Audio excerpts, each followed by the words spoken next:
everyone. Thank you so much for tuning in to today's Author Talk series brought to you by the Library Speakers Consortium. The Library Speakers Consortium is a partnership of more than 500 library systems across the US, Canada, and New Zealand with the goal of making author talks more accessible to communities of all sizes. I am Brandon Adler, your host and moderator in conversation with each of the acclaimed authors and presenters that you will hear from throughout our series. Today, we are so excited to have New York Times bestselling author Gregg Hurwitz with us to talk about his Orphan X series and his latest one in the series, Nemesis. Hi, Gregg. Hi, thanks for having me on. Thanks for being here. We're super ready to get started, but I want to give everybody that standard housekeeping information that keeps everything running smoothly. We have compiled some questions that were pre-submitted with registration, but you can also submit questions during the talk by clicking the questions button that's just below the live stream video. If you're already in full screen view, you might need to minimize so that you can see those tabs underneath the live stream video. Keep in mind there are a lot of you tuning in today, so we will get to as many questions as time allows. Now, to formally introduce our guest for today, Gregg Hurwitz is the New York Times #1 internationally best-selling author of 24 thrillers, including the Orphan X series. His novels have won numerous literary awards and have been published in 33 languages. Gregg currently serves as the co-president of International Thriller Writers. Additionally, he's written screenplays and television scripts for many of the major studios and networks, comics for AWA, including the critically acclaimed anthology New Think, DC, and Marvel, and poetry. Currently, Gregg is actively working against polarization in politics and culture. To that end, he's penned op-eds for the Wall Street Journal, The Guardian, The Bulwark, Salon, and others. We're so excited to have you here. Thank you so much for joining us. I'm delighted to be here. It's good to talk to Americans, Canadians, and Kiwis. New Zealand is one of my favorite book tours I've ever done, so I want to say hi to everyone there too. Did you go for your latest book tour? I didn't go for my latest one. I've been twice though, and I did a lot of touring when I was there. It's a great thriller country. I believe they are per capita the #1 thriller reading audience in the world. So that's incredible. I had no idea. I had no idea about that. Well, you would know. So when this book came out in February, Nemesis came out in February, have you kind of wrapped up your book tour for this? Are you in a relaxation phase yet? Yeah, I don't know if it's quite a relaxation phase because I'm back at it typing what's coming next. But yeah, it was my most extensive tour. It was all domestic this year. I didn't go anywhere international, but I did about 17 cities in 3 weeks. So it was rather extensive. It was an absolute blast. It was the most fun I've ever had on a book tour. It was just one. Sometimes you hit one of those runs where everything seems to go right. It was great seeing readers. I had great conversations in different cities. I was interviewed by different people everywhere that I went. And it was just kind of a dream. It was really wonderful. I love to hear that. That's great. Okay, so quite a few of our audience, our viewers, haven't read the full series. So I kind of want to start with just an introduction to the Orphan X series. Can you give us a quick synopsis about who it follows and what he does? I sure can. My protagonist is named Evan Smoak. His last name is Smoak. I tend to steal my names from either guys in the Spec Ops community, SEALs or Rangers, or professional baseball players. So those are the two places I tend to get my names because they're always unimprovably named. I mean, I think if you have a kid and you name him Buster Posey, he's probably going to be an all-star catcher in the NBA. He's probably not going to be like middle management at Merrill Lynch. So Smoak's a great last name, which I love. And basically the story of Orphan X is when he's a kid, when he's 12 years old, he's taken out of a foster home in East Baltimore. And he's trained up in a program that's buried very, very deep in the Department of Defense to essentially be an assassin. He's raised in a silo, independent from anybody else. And his job is to go places the U.S. government cannot go and to commit, murders and executions in violation of international law. The twist on it really is that his handler, a former CIA station agent named Jack Johns, really loves this kid. So instead of his training, which is brutal, I mean, he's drown-proofed. It's a scream of knife fighting. It's psyops. It's everything. He learns foreign etiquette and languages so he can survive everywhere. It's a fairly brutal training regime. But Jack actually loves this kid almost like a son. And so one of the things he tells him, which he repeats in each book, and for me, it's the line around which the whole series coalesces, is he says to Evan when he's 12, the hard part won't be making you a killer. The hard part will be keeping you human. And the series in a lot of ways is about Evan's evolution from being a somewhat black and white trained killer to becoming a human. It's a story about somebody learning what it means to speak the one thing he was never taught, which is the strange language of intimacy. In each book, he's finding a little bit more of his humanity. I realized several books in, it's almost like I opened the series and Evan in a way is like Pinocchio, but he wants to be a real boy. He wants to be dimensionalized. So he's left the program by the time that we meet him, and he has become the nowhere man. The program, there's a collision course between being human and being an assassin. And so his moral compass eventually doesn't align with what he's being told to do. So he leaves and he establishes a 1-855 number. It's 1-855-2-nowhere. You can call it and Orphan X will answer the phone if you're, at least if you're in the United States. We did have somebody ask that. Yeah, it's a real number and he will answer the phone. And so people call him who are in desperate need, who have nowhere else they can possibly turn. And he will go anywhere and do anything to protect them if they are being menaced and terrorized by other people. Well, so you're 10 books in now, but I've heard you say that this 10th book could be a standalone as well if you're new to the series. Is that right? I take a lot of care to reset. I mean, and it's worked pretty well because I have more readers each time out, which is, it's wonderful when it works that way. It's supposed to work that way. And so every time I onboard new readers, so you can start with Nemesis and pick it up. And then if you love series and you like it, which I hope you do, you can go back from the beginning and read all the way through. And then of course I've had my readers who have been with me from the beginning, and there's a lot of, you know, little dropped handkerchiefs and references for them throughout that they can grab onto. Mm-hmm. So like you said, Orphan X, the series is centered around this temperate, if not benevolent, assassin, Evan. What initially drew you to create Evan? What did you know when did you know you had a unique character on your hands that who would carve out his own place in this kind of world of assassin thrillers? Well, it's funny you phrase it that way because there's so many wonderful characters who I grew up with, from, you know, Bond to Bourne to, you know, Jack Reacher to Harry Bosch. There's just a wonderful array of terrific protagonists. And it took a very long time. I was kind of afraid to write the first book almost. I had the notion and I kept sliding it to the back burner, and I wrote another book first and then another book. And I kept sort of filling this in and filling it in. And part of the inspiration for me was I have a lot of friends in the Spec Ops community who've done black operations, a lot of SEALs, some people who are former spies.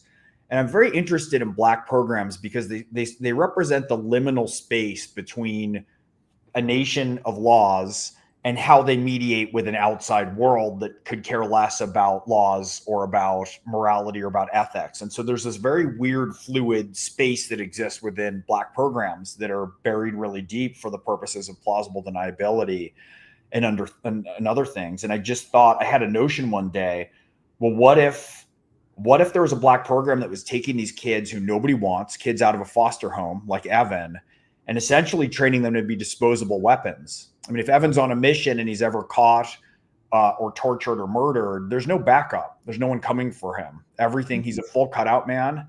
Everything that he does is illegal. There's not even going to be a star on the wall at Langley to commemorate him. And I thought, what an interesting notion to take these kids who they believe are expendable and to train them and to try to make them these true believers. And in a way, what Jack does with Evan, because he loves this young kid so much, in wanting him to stay human, it's almost like a disservice to him, because it's easier in the short to middle term to be a true believer. You just march forward. But he created this almost, you know, tragic flaw at the heart of Evan that he can never quite overcome, because he has his own morality and he has his own drive to see people as more than just targets. And so he's really driven to that. And there was a couple things I realized that came to me when I realized that this could be a different sort of series that might have legs. One of them was I thought, and one of the things I do is I place Evan in the real world where you and I live. And so one of the things we never get to see with James Bond is we don't see James Bond go home, right? We never see Jason Bourne have like an awkward encounter with the single mother who lives downstairs from him, who he has chemistry with that's confusing. And so I thought it would be really interesting to have Evan go commit these missions, be in this perspective and in these sequences where he's like this archetypal action hero. But then he comes home and he gets dragged into like an HOA meeting at his place where he lives, hidden among ordinary people. And they're debating this asinine stuff like, you know, what's the thickness of the carpet pile for the lobby? And so there's all these quotidian concerns that he's dragged into as he's like bleeding through his sleeve during a knife fight or getting death threats on his phone.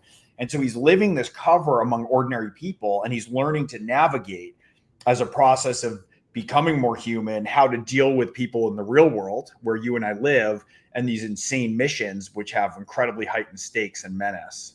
Mm-hmm. So Evan also operates by a set of commandments. And as he evolves, the commandments can become a bit, I don't want to say loose, but maybe he leans on one or two more than others based on the situation. So can you discuss the origin and significance of these rules and how they're challenged and evolved throughout the series? Well, yes. I mean, it's interesting where I chose to start this series, because I don't start it when he's in the foster home, and I don't start it in his training, and I don't start it when he's killing people as Orphan X, or when he first leaves the program or starts to do missions as the Nowhere Man, which is his alias when people call him who are in desperate need. That's where he acts as a pro bono assassin. I started on the very first mission that he's in, where he breaks all 10 of his assassin's commandments. And so that's part of it. I know I started writing this book when I was on the cusp of turning 40. And I think it has something to do with that, because I was hitting that sort of the middle point of life, if I'm fortunate to keep going in an Acme safe or a piano doesn't fall on my head. And I think that's one of those times where we start to rethink some of the rules that have governed our lives, and you pick up things that might have served us in the past but won't always serve us. And so Evan's just at this part of disassembling his rules, and some of them are amazing and have saved his life. I mean, the first one is assume nothing. The second and most popular one is how you do anything is how you do everything. And that's his real perfectionism. Evan can lapse into OCD at times with this overbearing compulsion for perfectionism. And you can see where that comes in a lot of regards, where the second commandment, out of control, could do that. The fourth commandment, never make it personal. And so the series really begins at the part that he has to start to break from all these intense rules that he was raised under in a quest to actually become more human. And so that's been another part of the series where he relies on them at certain times, but he's discovering all those shades of gray between these black and white assassin's commandments. Tuandi from LA County Library is asking, do you have commandments that help you balance and appreciate the joy in life? I do. I mean, balance is something that's always tricky. You know, I wrote for a lot of years, I wrote Batman, the comic, which was really fun. Earlier in my career, I had occasion to write some comics. And when I was writing Batman, I got really captivated. And it's a theme that I play with a bit with Orphan X. One of the things I like about Batman is, he doesn't have a magic ring like Green Lantern. He doesn't fly like Superman. He's not super fast like Flash. He's just an ordinary human who represents the peak of human capabilities, whether it's his training, even spiritually. He went to Tibet. He's got technology. He's an incredible fighter. And there's this real tension in Batman between perfection and intimacy. He has almost no intimacy because he represents this human perfection. And if you're perfect, there's not a lot of room for other people. So his parents died when he was young. He has Robin around, but Robin's always dying. And every other year, a new Robin comes along and gets killed. And so I wanted to take these notions in a comic book and really, deepen and embody them. I realized part of the way into writing Orphan X that there's a thread of that too, that so much of this is about balance. And there's a lot of ways in which we want to round ourselves out as humans in order to have the most strength. And so two of the lines that I use to apply to Evan, one, I say he's a blue collar Renaissance man because Jack teaches him about the Stoics. He teaches him military history. He teaches him foreign languages, but it all has a reason that it has to be staked to the ground so that he doesn't get killed. And one of the other lines I use is the line from the OSS, which is the agency that predated the CIA. And they said their ideal recruit was a PhD who could win a bar fight. And so part of the rules that I live by, I mean, and they're different and they vary season to season, of course, but a lot of them are around trying to find that balance between striving for perfection, being responsible with intimacy and personal relationships, achievement versus balance, trying to relax the right amount. And I come from, one of my intellectual paragons is a psychologist, Carl Jung, who wrote a lot about the shadow and the yin and yang and the need to integrate your shadow and the need to integrate your anima. So I tend to think in a lot of ways, what are those things that will allow that sort of balance? Because what we don't want, what I don't want is to be a sort of boring, central, moderate person or personality. But if things are more extreme, then they need to be balanced out so they don't tip too far one way or the other. And so that's been a big part of the discipline that I've tried to figure out through the course of my life.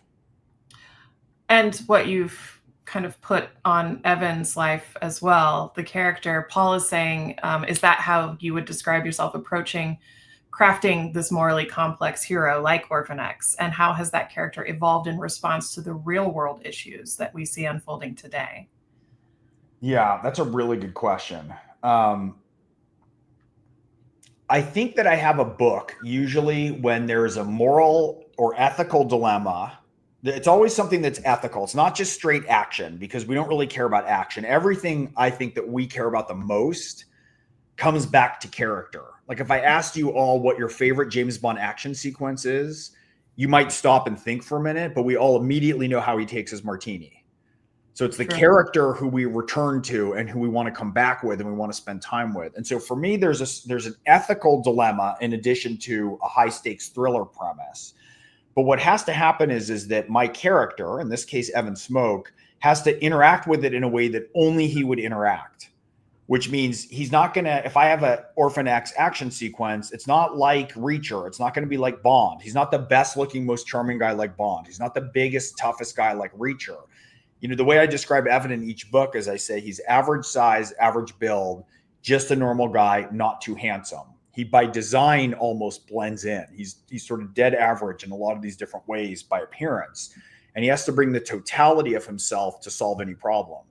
And so I know when there's a debate or an ethical crisis or that's embodied in some situation, and the way he's going to engage and hit that and the way it's going to hit him is the sort of chemistry and alchemy that means that I have a book there that's going to be distinct. Mm-hmm.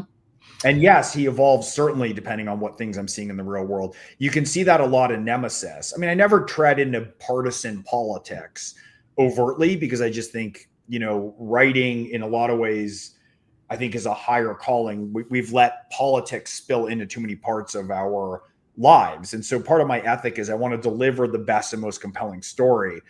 But the sort of circumstances we see in the world, the kinds of ancient hatreds that are reignited and the problems that we're contending with, I certainly tackle. I mean, my last book, Lone Wolf, deals pretty heavily with AI and the ways that AI can dehumanize and turn us into, consumer objects from which wealth can be extracted. I'm very interested in the ways we can get dehumanized and people can use power and influence and manipulation.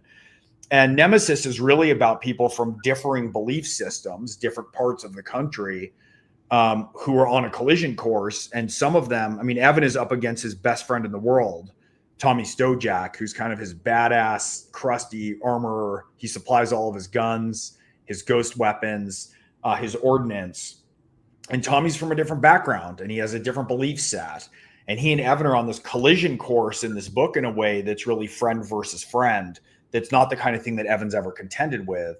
And that sort of thing hits and smacks some of the ways that our own communities in America have been turned against each other and are tearing each other apart. And in this book, I hope that the readers are almost conflicted in some ways about which way this should go down. It's a very, it's the most complicated book in a lot of regards in terms of where I put the reader. And so far, unfortunately, readers have found that really enjoyable. In regards to Nemesis and like this finding himself at odd with his best friend, why was that confrontation an important step in Evan's journey? What made you want to tell that particular story about him? Well, I think that if the central, one of the central seeds from which the stories grow is this quest of a guy who's an assassin to become more human. He's been up against all sorts of things. He's been up against cartel leaders. He's been up against, gang leaders. He's been up against, in the last books I mentioned, sort of psychopathic tech visionaries who are super geniuses, but think in very clear-cut psychopathic terms about only profit.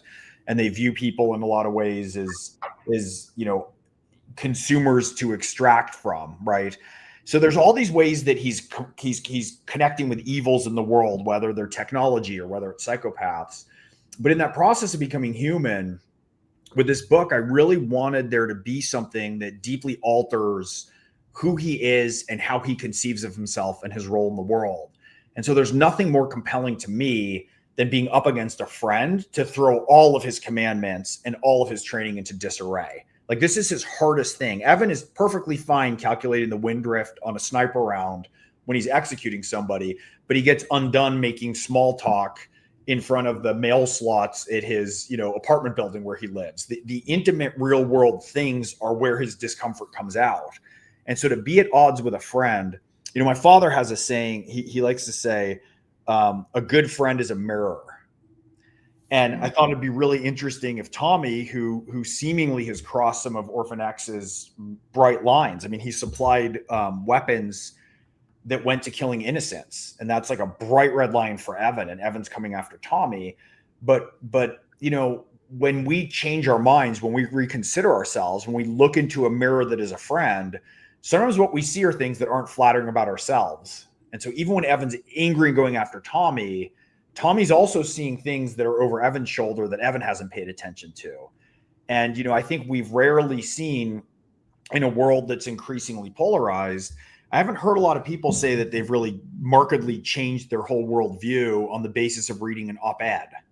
It often comes from when somebody who we love and we know to be good and we have a deep, intense relationship with does something or votes in a certain way or takes a certain action or espouses a certain belief that we can't square up, but we love them too much just to cancel them or unfriend them or relegate them out to the, banish them from our lives. And then you're stuck in that messy process of negotiation. And here that's very much what happens to Evan, except the stakes, of course, are life or death. Mm-hmm. Well, and it's like holding up a mirror, but also the aging, getting older, evolving in and of itself. And, all of the books are known for being action-packed, but they do get to the heart of these more interior-facing challenges. And Jean from Riverhead Free Library wants to know, how do you incorporate the aging of a main character in a series of books and make sure that it steadily progresses? That's a clever hardball question from Jean. It's funny. So I have characters in there. I say I'm kind of vague about Evan. I say he's in his late 30s. I'm 10 books in and he's on the cusp of 40. So he's aged a little bit, but Joey Morales is his hacker, and he gets her when she's 16 years old. And she's had a 17th birthday, but not a ton more. And so it's funny because one of the things a dear friend of mine is the wonderful crime fiction writer, Robert Crace, who writes, Elvis Cole and Joe Pike. He wrote Suspect. He wrote Demolition Angels, one of my favorites. And I remember calling him saying, I don't want to age these characters in real time. I mean, there's a kid in Mia Hall, she's the single mother, widowed district attorney who lives downstairs from Evan. And he has a lot of chemistry with her, but it's always very tense because if she ever really knew who he was, she'd have to arrest him. And she has an 8-year-old kid. And, I've been playing with him and Evan's relationship, but if I kept this true to form year after year, he'd be 18 years old. And I don't want to be writing an 18-year-old yet. And Bob had really funny advice. He said, when people ask him about Elvis and Joe, he says, they don't age like you and me. They just age different. And so I've tried to move them along in a progression, but I don't want to have it accelerate so rapidly that it's sort of disconcerting and I'm writing about dynamics that are quite different. I want to spend more time in this world that I've created and let readers spend time in that world too. And look, we've all had that experience. It happens a lot with TV shows. I remember in Game of Thrones in particular, where there's like a 2-season hiatus and one of the lead characters goes from age 12 and a half to 14 and a half, and they're like a foot and a half taller, and you can't really figure out how they're the same person because the time was supposed to be tighter. So playing around with some of these things to keep a continuity with the stories is important to me. And I take certain liberties because I'm a fiction writer. So sure. Yeah. With that in mind, Kevin wants to know, how long does it take you to write a typical X novel? And do you pound a keyboard or do you dictate? What's your process? That's a funny second question. So I write a book a year, though it's really spread out. Like right now I'm, finished editing the next one, and I'm rough drafting the last, the one that'll be after that, but I'm still talking here about Nemesis. So there's a lot of slop and overlap, but I do have a book a year, though I do other things. And to his question, I pound the keyboard. And for me, I need it to be really loud. I mean, I am just old enough to have started on a typewriter and then a word processor. And so when keyboards get really quiet, I can't stand it because I want to really hear them. And so I use a keyboard called Boss Keyboard that has a clicker under each one. So it's really, really loud. I mean, my friends will joke now and then if they call me that I sound like I'm a travel agent, if I'm like typing a few things while I'm still on there with them. I like a lot of noise. And I feel a lot when I'm writing. It's funny. It doesn't feel like it's a cerebral, academic, intellectual venture. I feel a lot of times when I'm writing well, it's like being a carpenter. Like I'm hammering around on the keyboard, I'm cutting and I'm pasting, and it's a sort of loud audio process that has to go with it. So pounding a keyboard is exactly the right phrase. Yeah. And you said it's called Das Keyboard. Yeah, it clicks louder on purpose. A very loud clicking keyboard. I like that. So then Bob says, do you write your several novels simultaneously, or do you put them away, finish one, give it to the publisher, and then start working on a new one? I don't like to do two rough drafts simultaneously, but based on my schedule, I often will have to pause a rough draft to go and do an edit on one that's previous. So that'll happen, or I'll get what's called the ARCs, the advanced readers copies, or the proofs. And when I get those, I'll have to stop and go back and kind of copy edit them. But I like to write one rough draft beginning to end. Now, if there's a screenplay or TV pilot or a comic, sometimes I can do rough drafts if it's different genres, or not different genres, but different mediums. But I don't like to be writing two rough draft novels at the same time. I like to at least have a draft capped off, and then I can play. Stephen King has a wonderful line. He says, you write rough drafts with the door closed, but you edit with the door open, meaning you can have a little bit more room around to experiment and have a little bit more less hardcore, intense, focused discipline if you're editing. So if I can get to an editing phase with something, it's okay, but I don't like doing two rough drafts at once. Katie from Pikes Peak Library District says, do you outline your stories first, or do you just start writing? That was Katie, you said? Yeah. Gosh, I'm right in the middle with this. So when I started off, I didn't outline at all. I started really young, and I had some luck early. I mean, I wrote part of my first novel when I was 19 years old. The only thing I ever wanted to do was be a novelist. And so I started really, really young. And it was a terrible rough draft. It was like half the length. It had all kinds of problems. I had to take the whole book apart like an engine block and then reassemble it through 16 drafts. I was very fortunate, and I sold it. Second book was the same thing. I took the whole thing apart. I overwrote it. I wound up cutting. I must have cut 80,000 words at one point. I mean, one of my drafts was so long. Wow. And it wasn't until my third book that the rough draft even really resembled a finished novel in a lot of ways. So there's really no way to learn how to write a book unless you're doing it and screwing it up. I think it's like relationships or having kids. Like there's learning on the job. It has to happen all the way through. And so after that, I started to outline a little bit more and more. And I got to a point early on in my career, I want to say it was my 7th book maybe, that I had like a 70-page outline. But what I found was that it wasn't as exciting to me having worked all these things out in advance, because I just sort of felt like I was filling it in. Mm-hmm. And I need to really I think in a lot of ways, a writer's job more than any other is to stay open to opportunity. And there's some examples about that. I can tell a story about research from that if you'd like when I'm done with this part. But so what I do now is I have a ton of notes. I have a big widescreen. I'm talking to you right now literally on a widescreen TV. So I have 2 documents up, and one of them is an outline. It's like 25 pages of just bullet points, snatches of dialogue, character beats, moments of delightful violence, whatever I can think. And that's like the clay. And I'll put it in sort of a rough format. And then I'll shape up out of that clay the first 3 or 4 chapters. And then I start writing over here. But as I'm writing, I'm constantly writing and messing with the outline as I discover things in the rough draft. So it's almost like this roadmap that can carry me through. So if I get somewhere, I'll think, oh, this is a really cool idea. And then I should reference it somewhere in the second act, and I can pay it off at the end in the third act. So I'm constantly evolving these two things. And at first the outline expands and expands and expands. And it's very stressful because it feels like I'm going to, turn in a 600-page novel. That's where I am right now, by the way. And then at some point it starts to collapse and condense. And when I'm done, there's an empty Word document here and a 400-something page novel over here. Okay. And so I call it a rolling outline.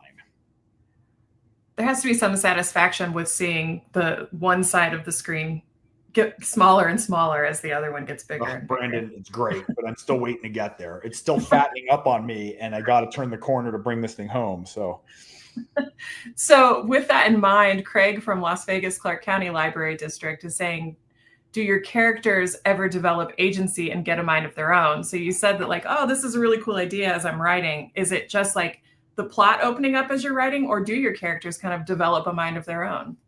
Well, I never like to be too precious and talk about like the muse beckoning and, all those things. But that said, when I'm in it well and I'm surrounded with the story, Michael Conley has a great metaphor for this. He talks about like in surfing when you're in the tube of a wave and all around you is the wave and all you see is the wave. There's a time in a story where it feels like that, where you're writing something and it's all the way around and I'm sort of typing to keep up. And so in the beginning, I have a pretty broad throw. Like a lot of it is coming from me thinking, okay, where's Evan? What situation do I want to put him in? How am I going to array all these pieces at the start of this labyrinth that will become my novel? And then as things progress, part of what happens is the characters, if I'm true to them, and if I'm true to how they will react as individuals in a certain circumstance with the things that I throw at them, they take on a shape. And what you want is for the story to start to have things happen that are surprising and yet feel inevitable at the same time. And we all know that sensation. That's the feeling we had at the end of The Sixth Sense, where we're like right there before the turn and it makes perfect sense, but it's completely shocking at the same time. Or at the end of The Usual Suspects, there's these reversals that we have. I mean, I'm mentioning them in movies just because those are two such visceral and oft-shared examples. But you want that in a book too, where something happens and a character does something and it's exactly the right thing that character would do, but it's also still surprising. And sometimes they'll do that and they'll choose something that's a better version than what I had in my little outline over here and in real time. Like some of my characters, Josephine Morales, is funnier than I am in real time. A lot of times if I'm typing her, she'll just say stuff that will come out if I'm really in that proper space. That's just delightful. And then I'm just typing it down and I'm watching what they're doing and I'm following the thread. Mm-hmm.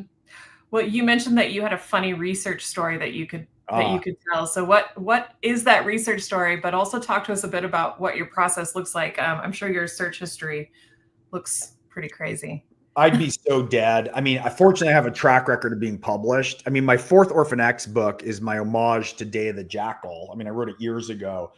And Evan Smoak is targeting a very corrupt president of the United States. But my whole Google search history was like best sniper scopes. And then it was hotel with clear view, clear line of sight to the White House. I mean, it was just literally like a flashing red light for people to come drag me out of here and put me in Guantanamo Bay.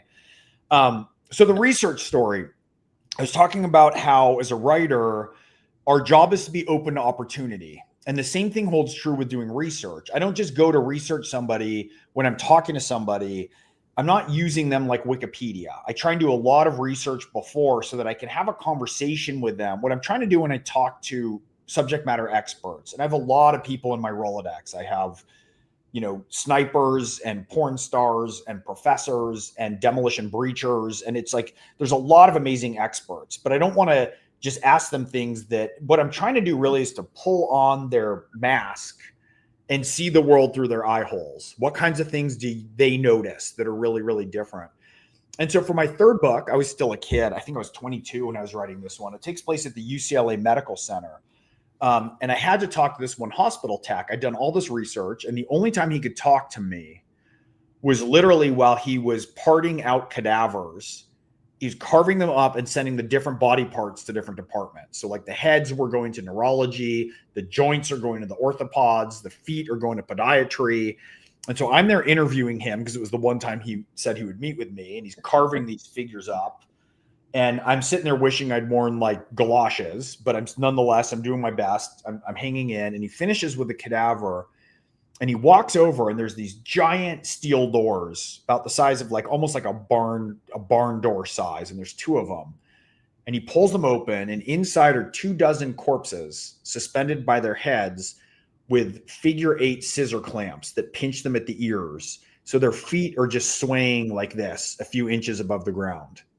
And he grabs one by the arm, and they're attached to like, it was a Texas chainsaw, track in the ceiling. And he pulls it across and lowers it on the table and starts doing the same thing. And I just thought this was the coolest thing I'd ever seen in my life.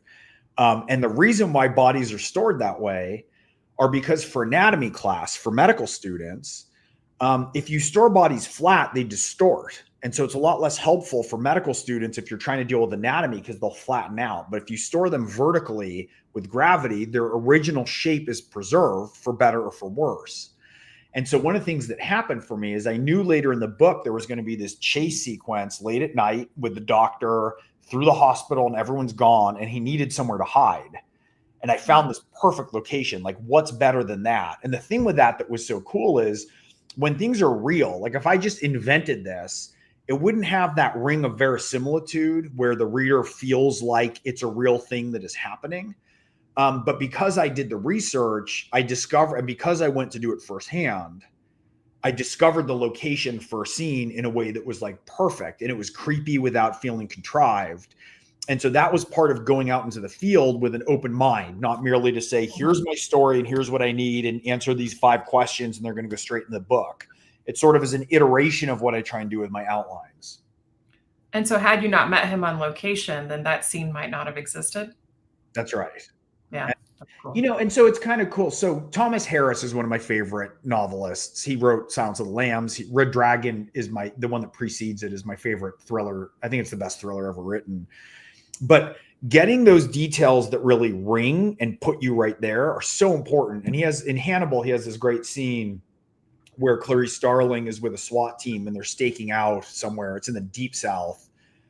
It's super hot and humid.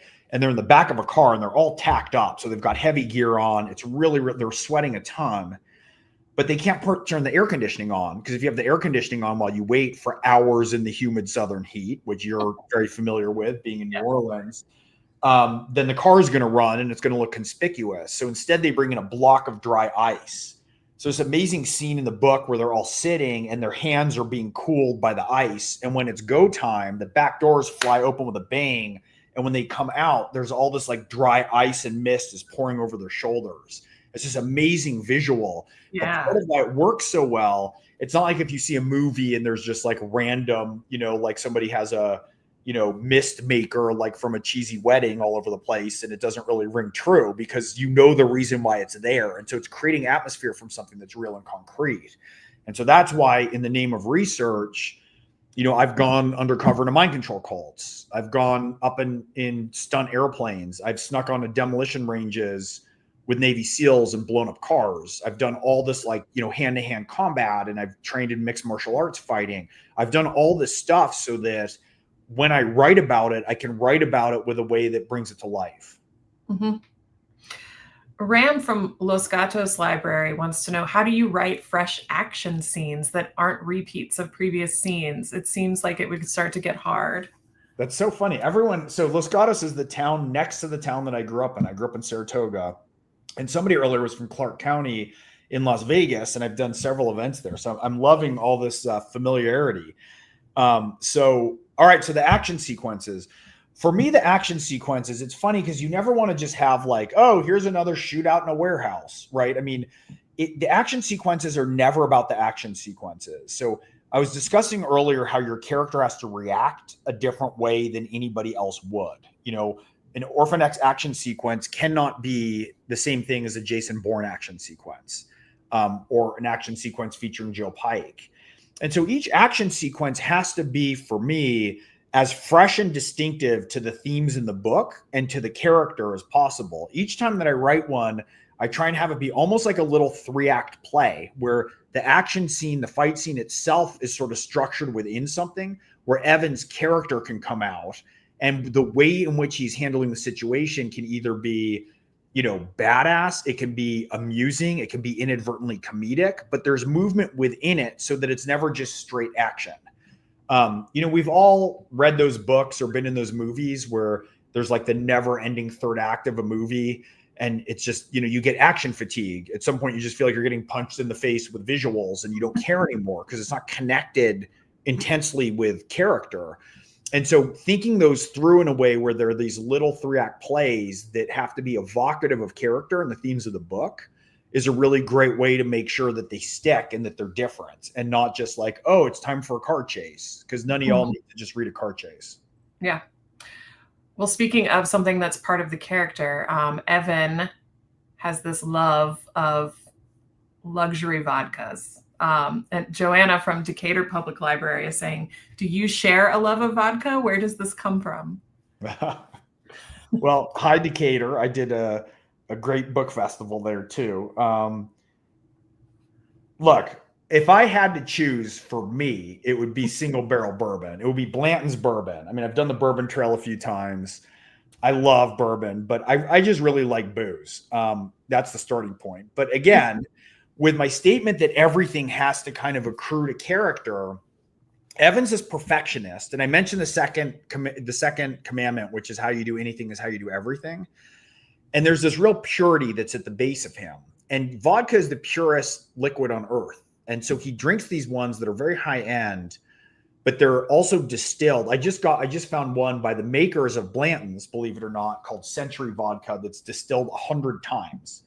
And that distillation process, in a lot of ways, it mimics the process that he became from being this sort of throwaway kid from an East Baltimore foster home into being the purest assassin that the world has ever known, or certainly of this generation. It's almost this alchemical process. And so when he's drinking the vodkas, it's emblematic. It's almost like a little purification ceremony. He usually just has a few sips, but it really speaks to his character and the process that he's been through. And one of the great advantages for me, now that I've written about these vodkas, is now and then when I write about them, their sales go up. And so I get some of these distilleries will send me their vodkas. I get the best vodkas from around the world, and they'll send them me. They'll inscribe the bottles to Orphan X. It's absolutely amazing. So I think I'm going to start upping my game with product placement. So next book, I'm going to have a customized Bentley. I'm just going to see how far we can push this. Get some bourbon in there so you get. I know. I got to get it. Okay. So Cheryl wants to hear more about why you only ever wanted to be a novelist, kind of where did this journey come from? And I want to hear more about how you studied Shakespeare in grad school and what that has to do with Orphan X. All right. Both good questions. Let's start with the first. So when I was growing up, I'm 51 now. So, you can do the math from when that was. But my parents, there's a very popular book circulating around called The Plug and Drug, about how TV and screens were going to be the end of us. If only the authors had been able to look forward to a world with Twitter and TikTok in it, it would have been a different thing. But so my parents were convinced that TV was going to rot my brain. And so I wasn't allowed to watch TV growing up unless there was a Red Sox game on, because my dad's from Boston, or there was an Alfred Hitchcock movie. And so, that explains about 80% of my personality right there. And so I just read constantly growing up. And what's so weird is my sister did too. My sister, she's a pediatric gastroenterologist. She's a physician. She was a voracious reader. And I remember the only way that my brain worked was thinking in stories. It was always the primary way that I thought I dealt with the world. I thought there was nothing more exciting than books. It's why I love doing library events. Usually my last tour was 60% library events. I mean, I grew up in libraries. I used to go 2-3 times a week. And so I remember asking my sister at one point, I'm like, well, when do you want to write your first novel? When I was like 12. And she's like, I don't want to be a novelist. I just like reading books, like it's not that you want to do everything that you enjoy. But the only thing I can really say is it's pretty much how my brain was hardwired. I mean, there wasn't ever another choice for me. I wrote my first mystery when I was in 5th grade in elementary school. It was called Willie, Julie, and the Case of the Buried Treasure. It's got some crayon illustrations. I have it. It's right back there on one of the shelves. I still have it. And so, it can be a very challenging profession, but at least I had the advantage of it being the only thing I ever wanted to do. I mean, I never wanted to do anything else. And so that's part of why I studied English and psychology as an undergrad. I started my first novel at 19 and then had a lot of luck early. Now you were asking about Shakespeare. Yeah. So you studied Shakespeare in grad school. How did that help you write your first thrillers? And what would you say is the most Shakespearean element that informed Orphan X? All right. Well, it seems on the surface that there's not a big correlation between Shakespeare and thrillers. But I really emphasized the tragedies. I love the tragedies. And if you think about it, if you think really about Shakespeare as a writer, he's a highly convention-bound, plot-driven, highly structured writer of lust, intrigue, ambition, and murder. And all of those things, if you put them together, really are much closer to contemporary thrillers or crime fiction than they are of like a so-called literary novel that's more reflective. I mean, they're very structured, they're very focused. And the other thing is he was always writing to the broadest possible cross-section of the culture. So if you take the Globe Theater, where he had, his performances, and if you cut it in half and you look at that dollhouse view, it's a perfect cross-section of all of Elizabethan society. So you have the royalty, you have, the upper class, you have the groundlings on the floor, and his job literally was to try to sell out. So Shakespeare was somebody he didn't consider himself as an artist for posterity, for the ages. He was writing scripts and he was trying to sell out the theater. And he modulated constantly. So he'll make like a glancing reference to Ovid's Metamorphosis for the royalty, and then he'll make like a dick joke for the groundlings. And he's constantly trying to talk to everybody in the way that commercial fiction does. So there's so many lessons in there about how you try to hold everybody's attention in an effort that is a commercial effort that's designed to reach, as they say in movies, it's 4-quadrant entertainment. You want to reach as many people as you can through structured means with something that's a very plot-driven book. The other thing that's interesting with Shakespeare is, aside from pieces of the plays, the only wholly original play that he ever wrote was The Tempest. And The Tempest was his goodbye to the stage. I mean, he really plays the role of Prospero in that. But all these other books either come from, the biographies of antiquity. The Merchant of Venice comes from the Jew of Malta. Everything's reinterpreted older myths. And one of the things that's wonderful in thrillers and crime fiction is there's these motifs or tropes that we're constantly interpreting and breathing new life into. I mean, you can go all the way back to Beowulf or Gilgamesh, but to start even in modern terms, let's go with Raymond Chandler, Dashiell Hammett, James M. Cain, who wrote The Postman Always Rings Twice, right? Then they're filtered through the MacDonalds. You have John D. MacDonald, Ross MacDonald, and then Robert B. Parker, who wrote Spencer for Hire, who like breathes new life into this form of a private eye. He makes Spencer all of a sudden is in the real world. He does in mysteries, sort of what I was trying to do in thrillers, that Spencer cooks, and he has a girlfriend who's a Jewish psychoanalyst. And like, there's all this like rounding and humanity around him in different ways with different kind of cultures and therapeutic insight in cooking. And then Michael Connelly will take that, or Sue Grafton will take that, and they'll interpret it and they'll polish it in their own way. And so that movement of tropes through time and stories that are reinvented and have new life breathed into them is a lot also of how thrillers and crime fiction functions. Yeah, that's amazing. I never, until you laid it out just then, I never would have thought of Shakespeare and thrillers really going together, but that's pretty awesome. Thank you. Maureen from Lee County Library System wants to know, because you've said several times now that you're in the midst of working on something else. So is it something else for this series? It is. And can we have a hint about what's next for Evan Smoak? You cannot. No spoilers. I never talk about anything when I'm always worried. There's like a kind of weird superstitious magic. I'm always slightly worried if I talk about it, I'll no longer need to write it. So you're still writing it, or you're editing now? I'm writing it. You're writing it. Okay. All right. I guess we'll wait. Okay. So Nancy from Texas Women's University Library says, how did you imagine your book readers? What is your age, the audience, the gender? How do you imagine your readers? You know what's so great? I have the most variety of readers. I mean, my publishers have told me that the range is among the widest of anyone who they publish. I'm with Penguin Random House in the UK, and I'm with Macmillan Minotaur in the US. And I'm as likely to have, you know, a born-again Christian sniper from the military as a gay ACLU lawyer. I'm completely across the gamut politically. I'm all sorts of different ages. I've had 2 different times that 3 generations of readers in one family have showed up. One time was in Scottsdale at the Poison Pen bookstore, which is Barbara Peters' store. And there were 3 men. It was a grandfather, a father, and a son. And a similar thing at Book Carnival in Orange, where it was a grandmother, a mother, and a granddaughter.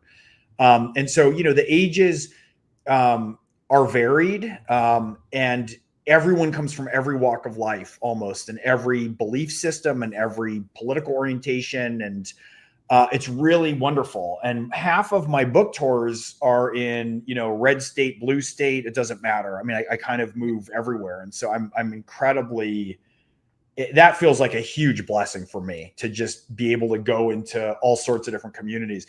It's one of the coolest things here is you're mentioning all these libraries. I mean, I don't mean to stay on the point, but like I've been virtually every library that you've mentioned here, or you know, every town almost. So it's been amazing over the course.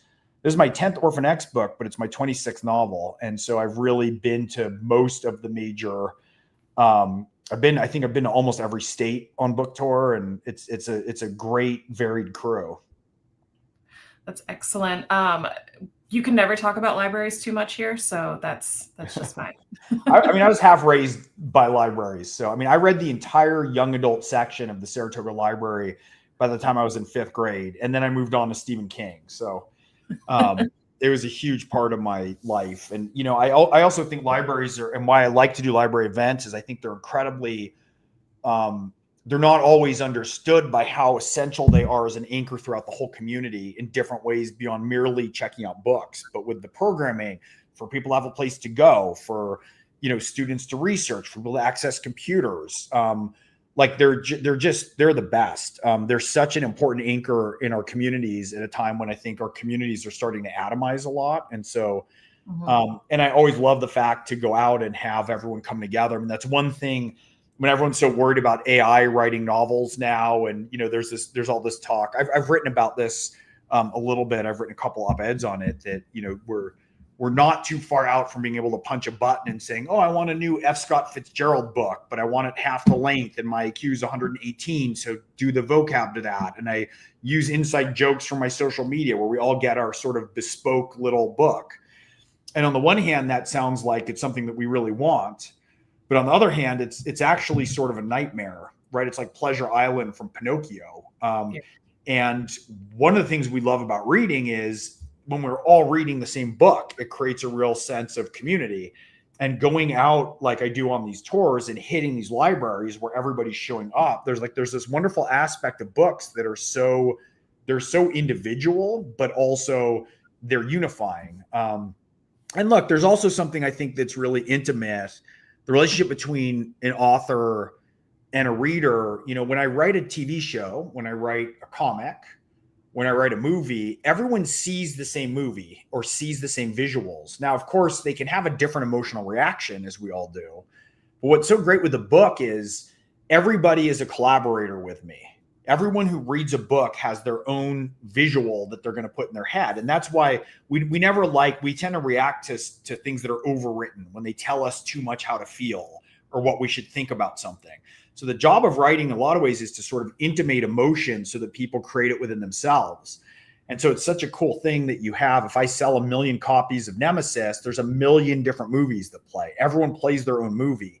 So it's like it's collaborative, but it can be unifying at the same time. And I think libraries are at the dead center of that. Yeah, I completely agree.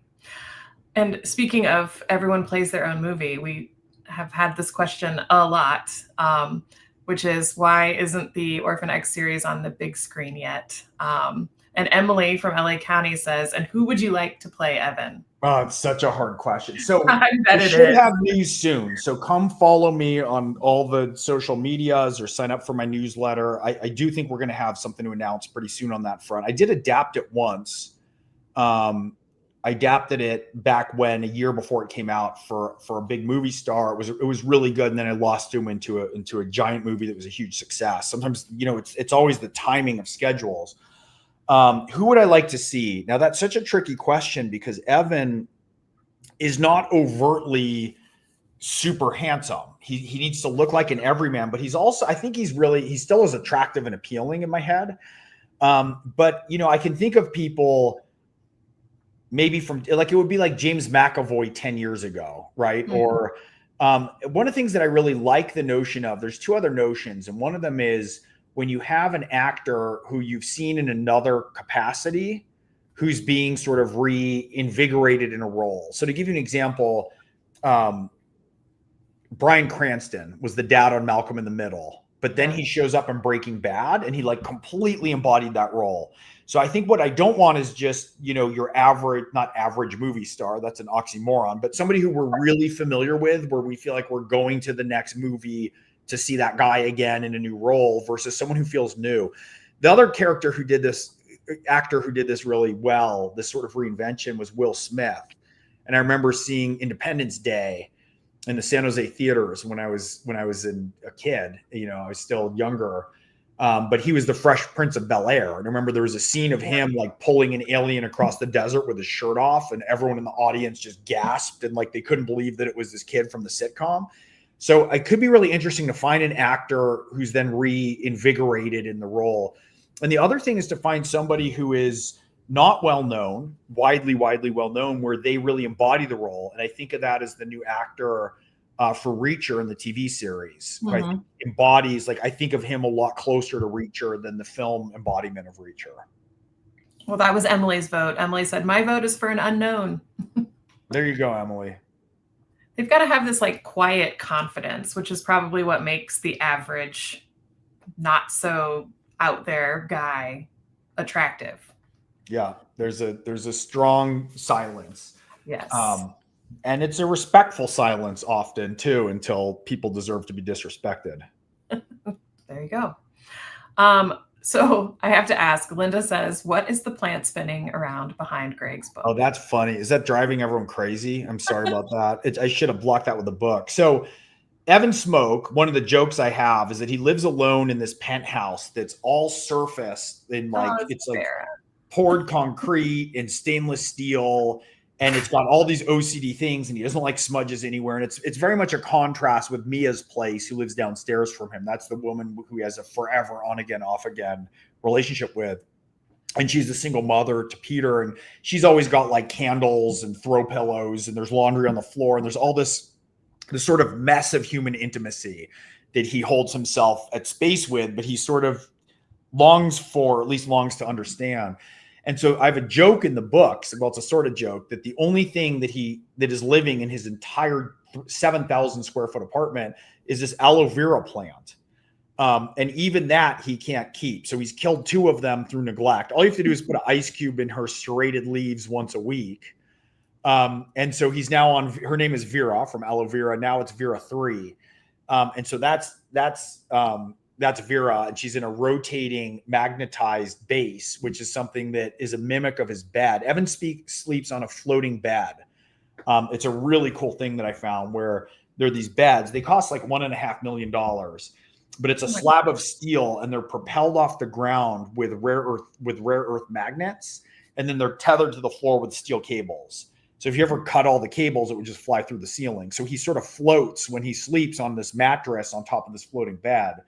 And then Josephine, in one of the books, I think the last book or 2 books ago, as a gift, got a similar thing for Vera, for he keeps her in his vault. That's his hidden chamber. She's through a hidden trick door in his shower. And so she's rotating on that. And so that's Vera, everybody. I'm glad that you could meet her. She's shy, trying to hide behind the Nemesis book, but now that we have Linda to thank for calling her out, definitely don't hide Vera. That was nobody puts Vera in the corner. Yeah, right. All right. So the question that we always love to close on is, what are you reading right now that you recommend everyone run out to their library and check out immediately? Okay. So you know who I love? I talked about him earlier. I'm going to give you two. I'm going to give you an older one and a newer one. I love Robert B. Parker. The Spencer for Hire books are as great as they've ever been. I mean, he wrote them through the late 70s, 80s mostly. And they're just wonderful. They're wonderful. He takes this PI and there's all sorts of kind of intimacy and real world give and take with it. And each one is a total delight. So the Spencer for Hire series, that's my go-to. That's my, like, I'm going on a trip. You know how when you go on a trip, you pack a book and then you pack your backup book in case the first book isn't good, because you can't be on a trip without a good book. Like Robert B. Parker's my sure thing. I always love, I'll do two more. Megan Abbott is one of my favorite writers. She wrote The Turnout. She wrote The End of Everything. She wrote Dare Me. She's a wonderful sort of noirish, she's got noirish elements, incredibly poetic form. She's wonderful. I think she has a PhD in English and has taught, and she's just a terrific talent. And there's a young writer who spent a lot of time in the CIA and came out as a writer, and his name's David McCloskey. And his new book is called Moscow X. His first book was called Damascus Station. And he's an incredible talent. He's almost like a young American Le Carré. And so the two of them have been quite wonderful. So I'm going to give you two contemporary writers, and then I'm going to give you one of my standby classics. That's excellent. Thank you so much. And thank you for joining us today. It's truly been a pleasure talking to you for the last hour, and I truly appreciate your time here. Thank you. It's my pleasure. Thank you, everyone who showed up, and thanks for all the engaging questions. I want to echo that too. Without your support, none of this would be possible. So viewers, we thank you for choosing to spend your time with us. As a reminder, if you scroll down below the live stream video, you can see the resources area, which contains a link to Gregg's most recent novel, Nemesis. We look forward to everyone joining us next month on May 7th, when we have psychologist Dr. David H. Rosemarin join us to chat about how to use anxiety to thrive. Be sure to register for this and lots of other great events on your library's event page. I am Brandon Adler. Thank you for joining us.